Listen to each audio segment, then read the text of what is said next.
Welcome to Unholy Hour, the place where true horror comes alive when the clock strikes dark.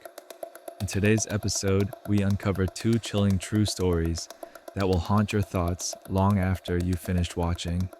Prepare yourself, the Unholy Hour begins now. You ever get that feeling late at night, like something's off? You're alone, but you're not. Like the air's different. Your skin crawls just a little. And your brain tries to play it cool like, nah, it's just the wind or the house settling or whatever excuse makes you feel safe. But what if it wasn't? What if it wasn't your imagination? What if someone was actually there? That's what this story's about.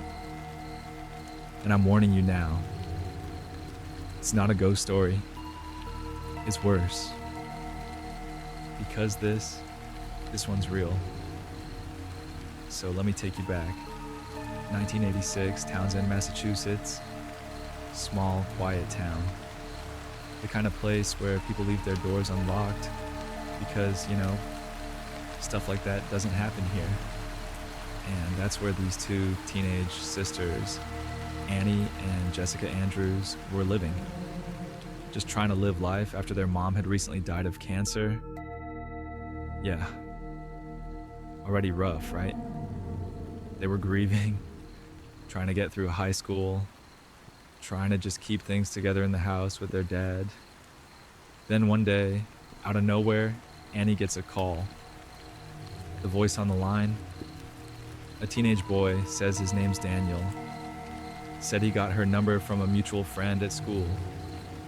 You know, that kind of, hey, I thought you were cute, wanted to say hi thing. At first, he seemed normal, polite, kind of charming. Said he was tall, athletic, blonde, claimed he was on the football team. Basically the kind of guy teenage girls swoon over. So Annie's like, okay, why not? And they start talking more. She shares personal stuff, opens up about losing her mom. They even talk about going on a date. But when Daniel actually shows up at her house, she immediately regrets it. He's not athletic, he's not blonde, he's nothing like what he described. He's pale, skinny, greasy hair, doesn't make eye contact, speaks in a weird, monotone voice. Something's just off. Annie does her best to be polite, but after that one awkward meeting, she stops answering his calls. She just cuts it off. And that should have been the end, right? One weird guy, one awkward hangout, move on. Nope. That's when the real nightmare begins. A few weeks later, Annie and Jessica start noticing strange things around the house. Like objects not being where they left them. Cups moved. Lights on, that should be off. Food missing from the fridge, even when they knew their dad didn't eat it. They thought maybe grief was messing with their heads. Or maybe one of them was just sleepwalking, being forgetful. But then, it got weirder. One night, Annie walks into the bathroom, and there's a message written on the mirror in what looked like red lipstick. I'm watching you. Now pause right there. Imagine walking into your bathroom and seeing that. You'd feel your stomach drop, right? They called their dad. He brushes it off. Says it's stress, teenage imagination, maybe a prank. But it happens again. Different mirror, different message. I'm in your room, come find me. At this point, Annie and Jessica are terrified, and they start to think, what if it's not a ghost? What if it's mom? What if something else is in the house? But no one's listening. Their dad's still brushing it off, thinking they're just acting out from grief. Then one night, it escalates hard. The sisters are alone. They hear a knock. Not from the front door. Not from outside. from inside the walls. And it keeps happening. Knocking, scratching, tapping sounds coming from behind the drywall, from inside the crawl spaces. They start following the sounds, and that's when they find it. At the back of one of their closets, there's a built-in panel, one they've never noticed before. They open it, and that's when they see him. Daniel LaPlante, just standing there, wide-eyed, holding a knife, wearing Annie's dead mother's clothes. Yeah, not kidding. He had broken into the house weeks ago and had been living inside their walls the whole time. He'd been sneaking out while they were at school, writing the messages, moving their stuff, watching them through peepholes he drilled himself. He was playing a game.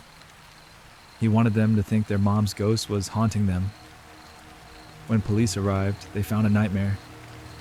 Not just Daniel, but makeshift tunnels, holes between the walls, cramped crawl spaces full of wrappers, food scraps, blankets. He had been living like a rat, inside the house, watching them. He even kept a peephole aimed directly at Annie's bed. This wasn't just obsession.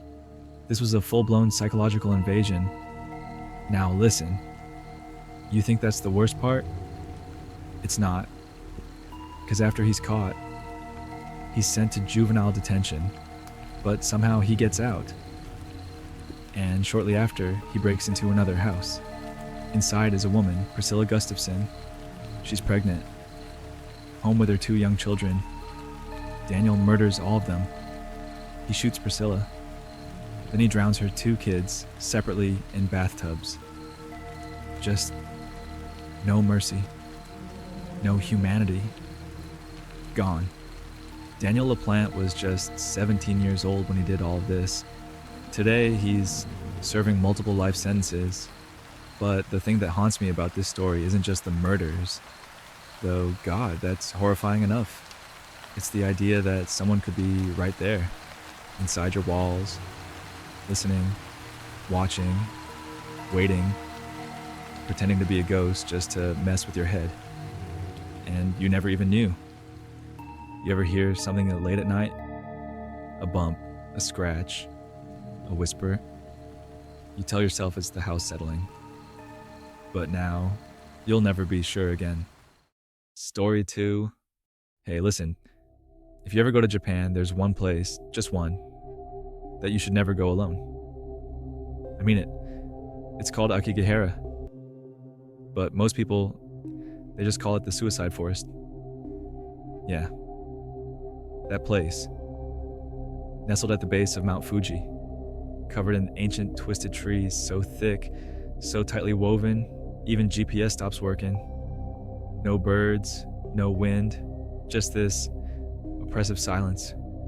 The kind that presses in around you, like it's alive. And I used to laugh at stuff like that. Ghosts, curses, haunted forests. I didn't believe in any of it. But then I went there. And what happened still messes with me. It started as this dumb thrill-seeker thing. Me, my buddy Yuto, he's from Tokyo, and this travel vlogger, we met at the hostel, Emma. Total ghost junkie. Her whole YouTube channel is about real haunted places, and guess which forest was at the top of her list? Yep. I only went to make sure no one did anything stupid. Yuto was hesitant from the start. He grew up hearing stories, told us to stick to the path no matter what. Emma? Nah, she was packed like she was shooting Paranormal Activity 8. Drone, thermal cams, EMF meter, the whole ghost hunting buffet. We got there early, morning sun breaking through the trees. The place looked almost peaceful, calm. But 5 steps off the main trail and bam, it's like entering another world. The silence hits you first. Not quiet like a library, but quiet like the world forgot to breathe. Your voice, it just dies, like the forest is swallowing sound. After maybe 15 minutes, we saw them. Those signs. Faded but clear. Your life is a precious gift. Please think of your family. You're not alone. Chilling. Because those signs aren't for us. They're for the people planning to never walk out again. That's when I saw it. A red ribbon tied to a tree, stretching off into the forest. People leave those when they wander off trail so they can find their way back. Only this one, it was old. Torn. Like whoever tied it never came back. And of course, Emma wanted to follow it. Yuto turned white. I told them we should leave, but Emma was already rolling. So we followed the ribbon. About 10 minutes in, we found this tent. Old, faded blue, slumped halfway down like it had surrendered to time. Nobody inside, but the air around it, thick, heavy. It felt like the forest was watching us. Then came the sound, faint at first, probably a murmur. Sobbing, wet, miserable, not from one direction, from everywhere. Like the trees themselves were crying. Yuto whispered, "We need to go." Emma turned, still filming, and asked, "Did you hear that?" And just then, her drone hovering above us dropped, dead. Full battery 5 minutes earlier. I looked up, and that's when I saw it. A figure, far out, deep in the trees, white, still, not walking, not moving, just standing there. No visible face, no sound, just presence, watching. I pointed. Emma turned. It was gone. The sobbing, though, louder now, closer, from behind the tent. I looked. Nothing. Just trees. Still. Waiting. Yuto was already walking back. Emma finally stopped filming. We didn't talk, didn't run, just walked. Fast. Heads down, eyes forward. And then, the ribbon? Gone. No trail. No signs. No idea how deep we were. That's when Emma screamed. She said something cold touched her neck. She dropped her camera. I turned and saw her breath. Visible, like we were in a freezer.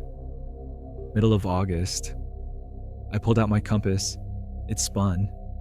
Out of control. Like we were standing inside some magnetic storm. We ran, didn't care where, just away. And then suddenly, we were back. On the main trail. No sign of the ribbon, no sobbing, just birds. First time we'd heard birds all day. No one spoke on the way out. Emma deleted the footage, said it wasn't worth the views. Yuto, he doesn't talk to me anymore. Last I heard, he moved far from Mount Fuji. He said the mountain still whispers at night. And me, I can't sleep with the lights off. Because sometimes, just sometimes, I still hear the trees sobbing.